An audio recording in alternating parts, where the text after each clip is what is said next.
Coucou les merveilles, c'est Chloé, je suis super heureuse de vous retrouver aujourd'hui pour vous présenter un livre qui ça y est disponible et que j'ai gardé en fait secret. Je vous avoue, c'est vrai, je vous en ai pas parlé. Je pense que c'est peut-être en lien avec son thème puisque c'est sur l'hypersensibilité. Aimer son hypersensibilité, 17 clés pour que les princesses tombent enfin amoureuses des dragons. Je sais pas, est-ce que c'est en effet le côté hypersensibilité qui fait que je me sentais aussi vulnérable dans un sens, oui, clairement en fait même. Je me suis sentie vulnérable pendant l'écriture de ce livre. Ça a été, je pense, assez thérapeutique pour moi. Jamais l'écriture d'un livre ne m'a autant touchée. Mon corps réagissait beaucoup. En fait, pour tout vous dire, j'ai énormément transpiré. Alors que, enfin voilà, il faisait pas particulièrement chaud quand j'ai écrit, mais vraiment, il y a quelque chose qui s'est passé. Je crois que j'ai purifié, j'ai sorti des trucs.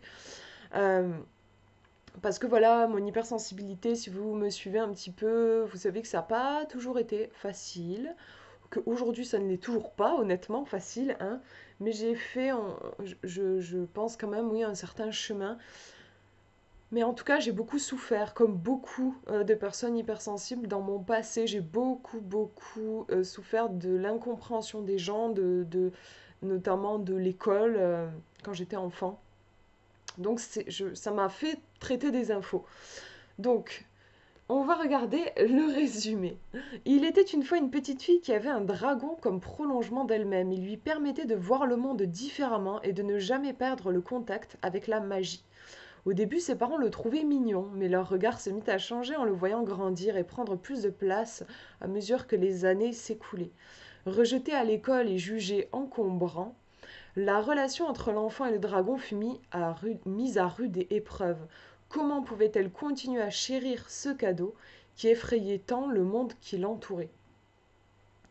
Aimer son hypersensibilité s'entrelace avec ce conte merveilleux invitant le lecteur à voir au-delà des apparences pour découvrir la beauté insoupçonnée qui réside dans chaque nuance de sensibilité. Véritable cahier de pratique, le lecteur trouvera au fil des pages des espaces pour s'exprimer, répondre aux questions soulevées par le conte et participer aux mini-jeux proposés. Cette approche interactive transforme chaque page en une toile où le lecteur peut peindre sa propre compréhension de l'hypersensibilité. Et ça, c'était important pour moi. Je ne voulais pas donner un espèce de mode d'emploi de l'hypersensibilité, poser un truc établi, euh, justement un peu de façon assez scolaire, genre voilà ce qu'est l'hypersensibilité, voilà ce qu'il faut faire pour être heureux quand on est hypersensible, c'est pas quelque chose qui me correspond comme approche. Donc en fait, c'est un livre où vous avez des exercices. Il y a vraiment voilà, des pages à remplir pour que vous puissiez en fait l'imprégner de votre propre histoire. Donc on pourrait dire que c'est un... Il a presque un côté un peu journal intime, ce livre, dans le sens où il y a des questions sur votre parcours, des questions intimes sur votre rapport à vous-même qui vous sont proposées. Et donc vous allez vous introspecter, je vais y arriver. Et c'est tout un cheminement. Et donc, voilà ce que j'ai mis sur la couverture. En fait, le livre s'ouvre sur un conte. Parce que, honnêtement, écrire sur l'hypersensibilité, c'est quelque chose que je voulais faire depuis longtemps. Je sentais cet appel. En fait, depuis que j'ai dépassé certaines difficultés liées avec l'hypersensibilité, j'avais envie d'écrire dessus. Mais franchement, je sentais un blocage pour l'écriture parce que dès que je voulais écrire, j'avais un truc énorme qui arrivait, trop d'informations, trop de choses, tellement de trucs que finalement j'étais paralysée.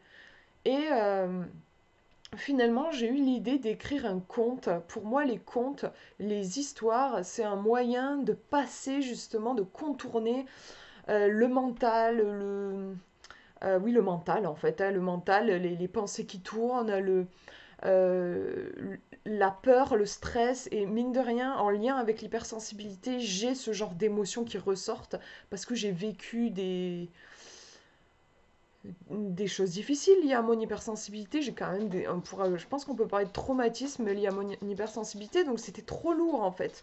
C'était trop lourd. Et le fait d'écrire un conte, ça m'a permis, c'était un moyen pour moi de parler de l'hypersensibilité en évitant de rentrer dans quelque chose euh, que je ne voulais pas, c'est-à-dire rentrer dans de la plainte, enfin, vous voyez, genre me plaindre, ah, les hypersensibles, on souffre tellement de pas être compris. Vous voyez, ce genre de choses, je voulais pas du tout que mon livre soit comme ça. Au contraire, je voulais qu'il donne envie, entre guillemets, d'être hypersensible. Pas qu'il en donne une image de regardez, pauvre de nous, on souffre quand on est hypersensible. Voilà, je sais pas si vous allez comprendre ce que je vais exprimer, mais c'est que c'était quelque chose qui me tenait à cœur. Et le fait d'écrire un conte, ça m'a permis d'éviter ce genre de dérive-là. Parce que les contes, ça me connecte à l'énergie de la magie, en fait. Et dans la magie, il n'y a pas de place pour ce genre d'énergie que je trouve ne sont pas constructives. Voilà. Donc j'ouvre le livre sur un conte. Alors pour vous donner un ordre d'idée, le conte, il fait... hop. Le livre est assez épais, comme vous voyez. Et vous voyez là, le conte, il fait à peu près... bon, c'est vraiment pas une grande partie du livre, hein, vous voyez. Et en fait, je vais me baser sur ce conte. Donc ce conte décrit l'histoire d'une petite fille de sa naissance jusqu'à l'âge adulte et de comment elle vit avec son hypersensibilité. Et je prends comme métaphore un dragon pour représenter cette hypersensibilité. Donc je pose ce conte et ensuite je vais chercher des clés. Donc il y en a 17, il y a 17 clés. Et chaque clé va s'appuyer, si vous voulez, on va presque pas étudier le conte, c'est pas ça, mais on va plonger en lui et en tirer un enseignement, euh, une leçon de sagesse en fait. Voilà. Donc c'est toujours cette structure-là, vous voyez, vous avez la clé 1, ensuite voilà, clé 2, clé 3, clé 4, enfin bon bref, vous avez compris jusqu'à la clé 17. Et pour vous montrer comment se déroule une clé, donc là par exemple les émotions, la langue des dragons, je parle des émotions. Ensuite, on a le regard du dragon. Donc là en fait c'est le regard de l'hypersensibilité, puisque, excusez-moi j'ai mon chien qui veut venir, Cookie. Allez bien. Euh, Puisque donc le dragon est une métaphore de l'hypersensibilité dans mon livre. Euh, et ensuite, la proposition du dragon. Hop, voilà, je vous montre. La proposition du dragon. Donc là, c'est un petit exercice à faire. J'aime bien que dans les livres, je vous le dis, souvent, j'aime pas quand il y a que de la théorie. C'est important pour moi qu'il y ait de la pratique. Donc, vous retrouverez de la pratique dans ce livre. Pour chaque clé, vous avez, on va dire, des réflexions, des espaces à remplir et une proposition pour transformer votre vie. Donc en gros, on pourrait dire que vous avez 17, du coup, 17 propositions à mettre en place dans votre vie pour vous apaiser, pour vivre plus épanoui avec votre particularité. Et bien sûr, je n'ai pas pu m'empêcher, je n'ai pas pu m'empêcher, à la fin, j'ai créé la tribu des dragons. En fait, c'est un oracle. Honnêtement, j'avais envie de créer un oracle en lien avec ce livre-là. Et du coup, j'ai décidé de l'intégrer à la fin du livre. Donc, la tribu des dragons, voilà. Hop. Et en fait, vous avez des petits dragons. Et donc, si c'était un jeu de cartes, ce serait une carte ici. Et ensuite, vous avez l'interprétation qui, du coup, bien sûr, c'est un oracle sur l'hypersensibilité. Donc, chaque petit dragon va souligner une particularité de l'hypersensibilité et comment est-ce qu'on peut en faire une force. Il y en a 40, donc c'est 40 facettes de l'hypersensibilité, 40 visages que peut prendre l'hypersensibilité. Voilà, donc je vous propose de l'utiliser. Vous pouvez l'utiliser en fait soit en mode bibliomancie comme ça au hasard, soit moi ce que je vous conseille, je trouve quand même mieux, c'est que comme c'est numéroté, en fait, c'est de vous faire vous prenez un petit bol, vous prenez des petits bouts de papier, vous notez des numéros un jusqu'à 40, et puis vous mettez ça dans un petit bol, et puis vous allez tirer au hasard un numéro, en fait. Voilà. Moi, personnellement, c'est ce que je fais parce que je trouve que c'est pas hyper pratique de faire comme ça. On tombe toujours un peu sur les mêmes pages. Donc, enfin voilà. Après, bien sûr, vous ferez comme vous le sentirez. Et voilà. Et donc, bon, je vais vous en montrer quelques-uns. Alors, pour les illustrations, ce n'est pas moi qui ai fait les illustrations. J'ai utilisé une intelligence artificielle, mid-journée exactement. Alors je sais qu'il y a tout un débat en ce moment sur l'utilisation de l'intelligence artificielle. Bon, pour moi, par rapport à l'écriture de ce livre et à l'intégration de cet oracle, entre guillemets, dans le livre, c'était vraiment la meilleure solution. Je ne pouvais pas me payer un illustrateur juste pour cette partie-là. Et moi, je n'avais pas les compétences voilà, avec ma petite main pour peindre des dragons comme je les imaginais. Donc j'ai fait ce choix-là. Celui-ci, il est en lien avec le cocooning. Je vais vous en montrer certains. Ouais, lui, il pense qu'il faut toujours se protéger dans la vie. On lui dit ça, on lui dit si t'es tout mou, tout vulnérable, bisounours, tu vas souffrir. Donc il a cette croyance-là qu'il va devoir dépasser. Là, c'est la peur qui peut être vécue quand on est hypersensible. Là, c'est un besoin de se purifier. Je vais vous en montrer un autre. Ouais. Docteur Dragon, j'écoute. Lui, il est, il a tendance à vouloir aider tout le monde et il prend beaucoup sur ses épaules. Ça, c'est une grande tendance des hypersensibles. Et donc là, bien sûr, bah, le conseil de ce dragon, c'est prenez soin de vous avant tout, sinon vous allez juste vous épuiser, quoi. Voilà, il y a le rapport au temps aussi qui est particulier quand on est hypersensible et je l'ai abordé. Le fait de sortir de sa zone de confort. Ici, ce petit dragon, il est dans sa petite piscine à balles, là, et il est bien dedans, et en même temps, il voit ses copains jouer dans l'océan, il aimerait bien y aller, passer dans le grand bain, mais il a un peu peur. Donc je parle de ça aussi. Là, je parle de l'intelligence, le besoin qu'ont les personnes hypersensibles d'apprendre, d'être curieux. Il faut nourrir en fait ce mental, enfin ce cerveau qui a besoin. Il a besoin de tourner, donc il faut lui donner des choses à manger. Sinon, ça peut se transformer en anxiété.